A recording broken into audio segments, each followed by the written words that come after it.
inside the palace, has it? The drone is in my car. Okay. He's flown the pad from here, he's flown it along the drive and above. I don't know whether he's landed it inside. No, I didn't land it. I just flew over the palace. Did a bit of and nosy. And still filming? You're a YouTuber? GoPro, yes. You're a YouTuber. Are you a viewer? What's your YouTube name? You're a copper, so... I am, yeah. I'm just going to give you information without a reason. Recording, is it? Not the video, no. No? It will. Does it need to be, or? No, it doesn't. So, well, what basically, did they do with you then? I've flown over there. I've had a lot of hassle off the not these guys, but the other team. You've been told not to fly it here? I've been told not allowed. Yeah. And I told them I'm allowed. No, you're not. So I did it. No, you're not. Over this because of the helicopters. As the officers arrive at Hampton Court Palace, the tone is immediately set by one of them, choosing to mock the auditor, mimicking his words instead of engaging in any sort of professional dialogue. This isn't just unprofessional, it's dismissive and confrontational. From the start, the officer makes it clear he has no interest in understanding what the auditor is doing or why.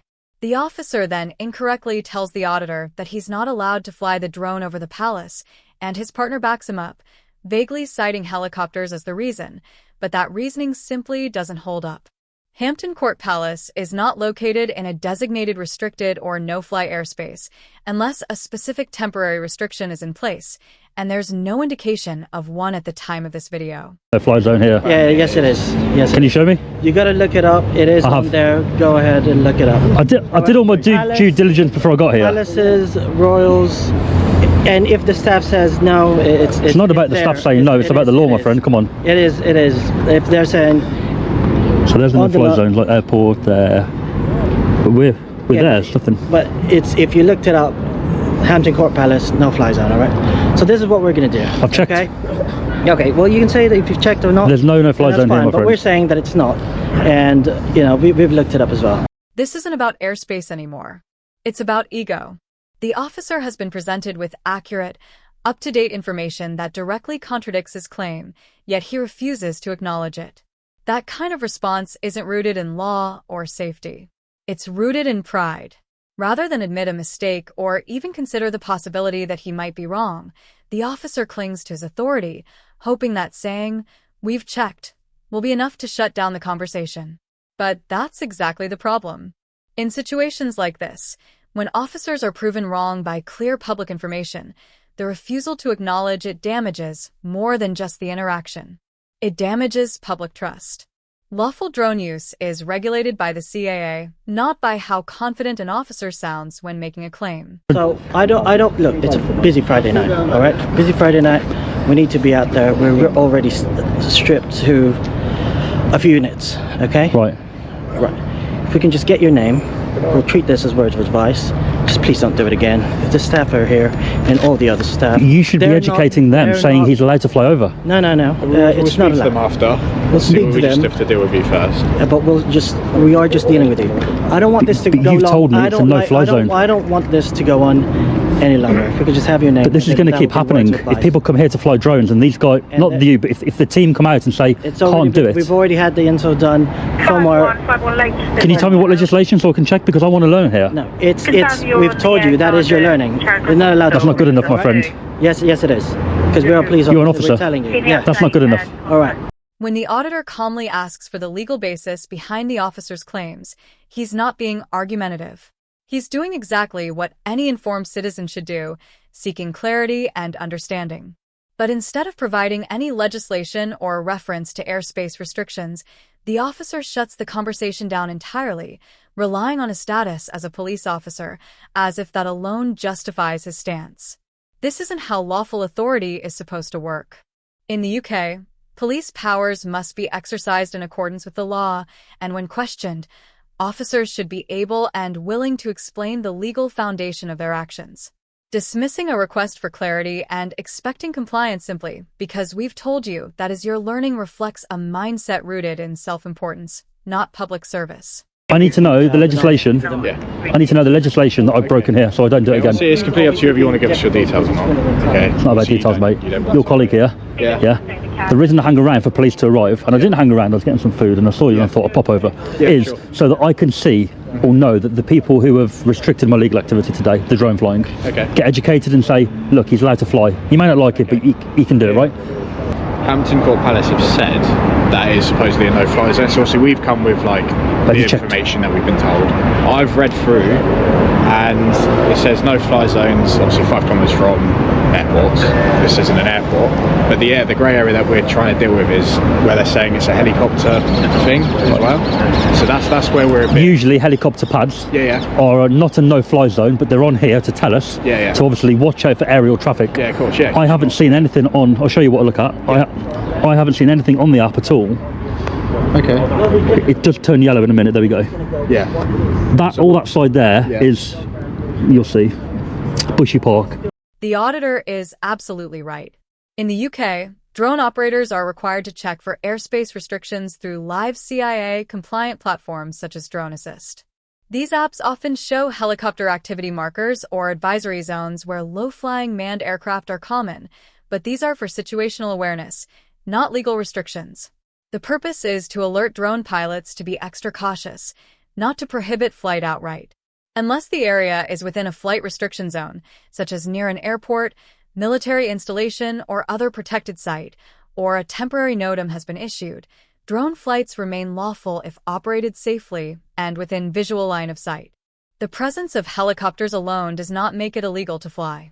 And the auditor, seeing no restrictions in his up-to-date app, is entirely within his rights to fly. Of scientific interest, SSI. Right, okay. But I'm not in that. We're at the Palace, which is actually right bang in the middle. Yeah, I see what you're saying, 100%. There's nothing on there to say I can't fly, which is why I did it. I think what they are just worried about is if there is suddenly a helicopter that needs to come, which, I mean, I know it seems like a bit far-fetched. Right. Okay, but just in case. They didn't mention that when we had a talk. No, of course, no, I understand. They just mentioned everything else. Yeah. The wedding going on, other concerns. So, yeah, there is something about the privacy side of things as well, because if there's a wedding as well, maybe they don't want it. I said to them, I'm going to stay very high to the people with the tiny dots. I've got no issue with what you've said to me, but your colleague saying it's a no-fly zone, it's not good. Yeah, because now they're going to be under the impression that they can restrict people flying. Yeah, like I said, I'll speak to them after, obviously. I'll speak to them. I'll say what you've said to them. Oh, she's back out. Hello. Have you got it in? Sorry, do you mind just going over there, please? I can do, yeah. I'm going to go, so I just wanted to make sure. Yeah, well, that's why we're trying to speak to them, and then we'll speak to you. If you can just stand by my colleague, please. All right. Sorry to interrupt. I haven't got all night, mate. Can we do it quickly, or? I'm trying to get it done as quickly as possible. If you keep interrupting us, then obviously it's going to take a little bit longer. Give me 2 minutes, and then I'll be... Can I just go? We'll just have to explain 1 or 2 things, and then you can go, all right? Because it's busy for us as well. Yeah. It shouldn't. I've been here a while. I spoke to you for an hour, didn't I? It shouldn't be an emergency response, but if what, you came on emergency? Well, no, we're an emergency response team, all right? Got it. Okay. So basically what they've said is, you know that you see those blocks like there to the left, just in front of the palace, that whole block there where the bushes. This building? Yeah, not the first bit here, but the second half. Yeah. Yeah, that's all like residential. Okay. Whereabouts were you flying it from? I've flown everything, mate, but I'll be honest with you, this long building here, it's probably the one part I haven't really flown in there. Okay, that's fine. It's just because you have to be 110 metres away from residential buildings as well. No. Yeah. The officer tells the auditor that he's not allowed to fly within 120 m of residential areas. Not only is this legally incorrect, it's also factually misstated, as the old distance rule was actually 150 m. Even then, that 150 m rule only applied under previous drone legislation and to larger drones operating in higher risk categories, such as the A2 or A3 subcategories under the CAA's drone classification. But the auditor is flying a DJI Mini which weighs under 250 grams and falls into the A1 subcategory of the open category. A classification that allows flight close to people and near residential, commercial, or recreational areas. 20 metres from residential areas. Why does it say that? I'm not trying to catch you out. I know my legislation on it because I fly it, and I've never heard of that. Drone and model aircraft code, points 3 to 9. Yeah. Fly below. And then there was fly below 120, which you said you were doing perfectly fine. No problem. And then there's a residential, commercial, 150 metres, sorry. Okay. Keep at least 150 metres away from... My drone is small, so my drone is that. Okay, so go by that. Okay, what drone do you have? It's 249 gram, it's under 250. Okay, perfect, yeah, no problem, that's fine. Is that It been says his, made clear? his drone is under 250 grams, which that doesn't apply to. Good. So You saw the drone, right? It was a baby. It's the weight, and the weight only.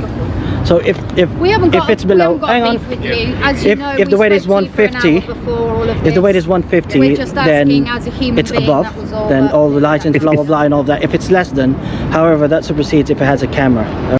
When the original officer re-enters the conversation, his dismissive attitude returns, and along with it more misinformation.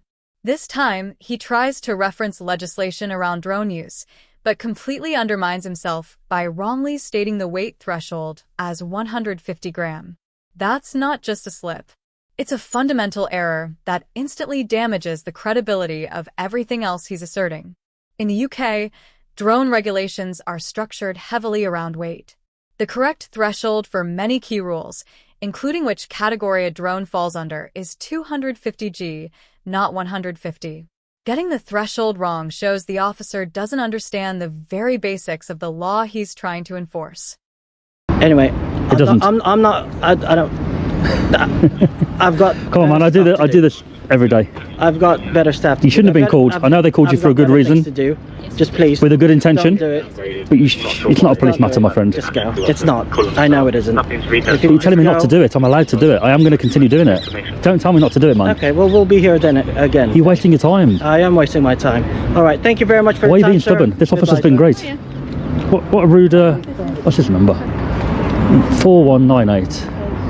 There's no need for that, mate. No, but you're making No need. it worse You're now, making aren't it worse, you? and No, Why? but you should be telling them that you should be telling them that we can't stop him. Educating All right. me, I know. what's He should going know the law. This officer knows the law. It's nothing to do with the He knows the law. Both of you. No, I'm the one teaching him. All right. You're teaching him. I am Sorry. separating Yeah, yeah. both parties because No, I'm going to go. I'm this going to is go. not. So a you're police teaching matter. him. This moment perfectly encapsulates the ego-driven mindset of the disrespectful officer. As the auditor rightly points out the difference in conduct between the two, noting that one officer clearly understands the law while the other doesn't. The officer with the attitude jumps in and says, "I'm the one teaching him." It's a defensive remark, but more than that, it's an outright deflection from his own failings. This officer has been wrong on multiple points throughout the encounter, missing drone weight thresholds, inventing flight restrictions, refusing to cite legislation, and mocking the auditor instead of engaging professionally. Yet, when his lack of knowledge is called out, not rudely, but factually, his instinct is not to reflect or correct himself, but to assert dominance by claiming he's the teacher. Don't really have time. Are for you this, saying you're all right? teaching him? I'm separating both That's parties. awful, mate. I've spoken to you. I've spoken to them. I've already. Do you know what I'm going to do now you've dealt with it? I've already said your part to them. Do you know what I'm going to do? And I'm going to make I've already sure that said- loads of people come here and fly drones because you need to educate them and say we're allowed to do it. Well, if that amounts to harassment, then so be it. No, not me, other No, people. thank you. Yeah, it's a harassment court of conduct of two by anybody. You're talking rubbish, if mate. you're okay, well, if you believe. Sorry, man, you've been more than you've been perfect. This officer has a problem, and if he's teaching you, I feel bad for you, mate. You've learned a lot from somebody else, clearly. What I You was know, yes. asking you was, Yeah. as a human being, yeah. we have children on site. Yeah, I've got no issue with you. Security breach. That's the only. Of course I care about that. What did I say about that? I said I'm going to stay high, didn't I? yeah, I think they're just concerned about the safeguarding. That's fine. I've got no issue with them. That's it for today's video. If you enjoyed this episode, don't forget to like, comment, and subscribe.